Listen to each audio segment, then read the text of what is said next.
இன்னைக்கு நீங்க அபிஷேகம் பண்ணப்பட்டிருக்கீங்களா? தயவு செய்து அபிஷேகம் பெறலன்னா அதுக்கு சர்ச்சில் தான் அபிஷேகம் பண்ணணும்னு இல்லை, வீட்டில் கூட அறை வீட்டை பூட்டி கொண்டு நீங்க அழகாக தேவ சமூகத்தில் போராடிக்கிட்டே இருந்தா போதும். எத்தனையோ வாலிபர்கள் எத்தனையோ பேர் வீட்டில் அபிஷேகம் பெற்றிருக்கிறாங்க. ஒரு பெண் வாழ்க்கையில ரொம்ப கஷ்டப்பட்டு ரொம்ப அவ லைஃப்ல ஃபெயிலியர் ஆயிட்டா. ஒரு வாலிப பிள்ளை ஒருத்தனை நம்பி ஏமாந்துட்டா. அதனால அவ பல பயங்கர பிரச்சனைகளுக்குள்ள போயிட்டா. அவங்க அப்பா பயங்கரமா அடிச்சு அந்த பிள்ளைய சித்திரவதை பண்ணிட்டார். அப்படி தலை முடிய பிடிச்சு இழுத்தாருன்னா பாதி முடிய என்ன செஞ்சிடும், கையில பிச்சு எடுத்துருவாரு அந்த வாலிப பிள்ளை.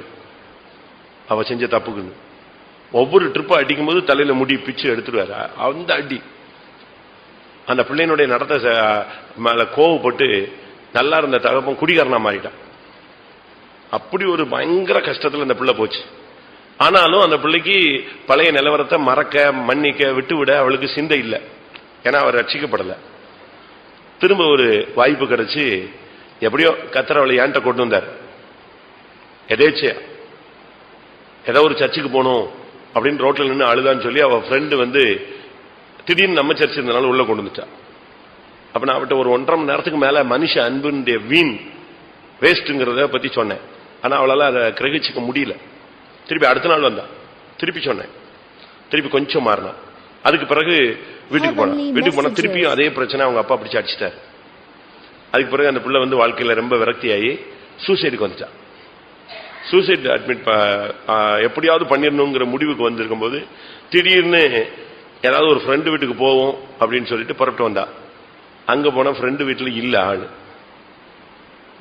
காசும் சுத்தமா போயிடுச்சு அவளை விட்டு. என்கிட்ட கடைசியில் என்னைய நினைவுல வச்சு என்கிட்ட வந்தா. எனக்கு அவளை ஒரு ட்ரிப் தான் நான் பார்த்திருக்கேன், அந்த 2-3 ட்ரிப் பேசினது தான் வரும். திடீர்னு நின்னா கையில 28 ரூபா வச்சுக்கிட்டு, நீங்க ஏதாவது எனக்கு ஹெல்ப் பண்ணுங்க, நான் உங்களுக்கு கீழ்ப்படிஞ்சு இங்க இருக்கேன், எனக்கு ஏதாவது பண்ணுங்கன்னு சொல்லி என்கிட்ட இருந்தா. எனக்கு என்ன பண்ணுன்னே தெரியாது. அப்ப நான் அவர் ரொம்ப சின்ன வயசு, அவ அதை விட சின்ன வயசு. ஃபெய்த்தம்ல கொண்டு வைக்கவும் முடியாது. நம்முடைய ஃபெய்த்தம் ட்ராக் இதுக்கு என்ன செய்யாது, ஒத்து வராது. என்ன பண்ணணும்னு தெரியாது.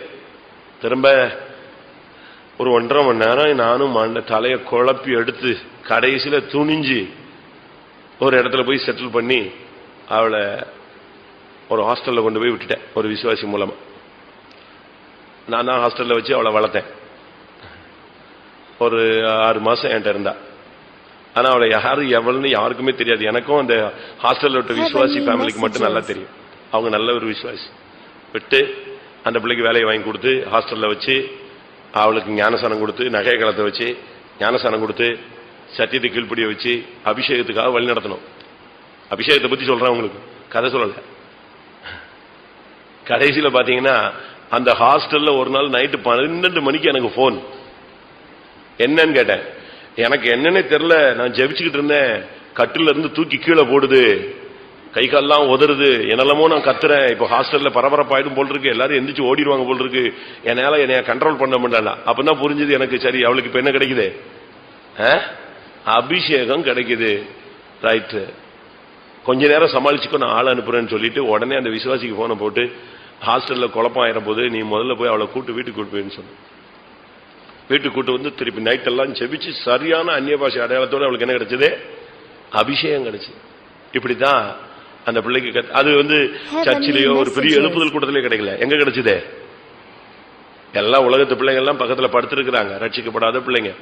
அதுக்கு நடுவுல இவ கடந்து ஜெபிக்கும் போது என்ன கிடைச்சது, அபிஷேகம் கிடைச்சது. எதுக்கு இதை சொல்றேன்னா, நமக்கு அபிஷேகம் பண்ணப்படுறது ரொம்ப முக்கியம்.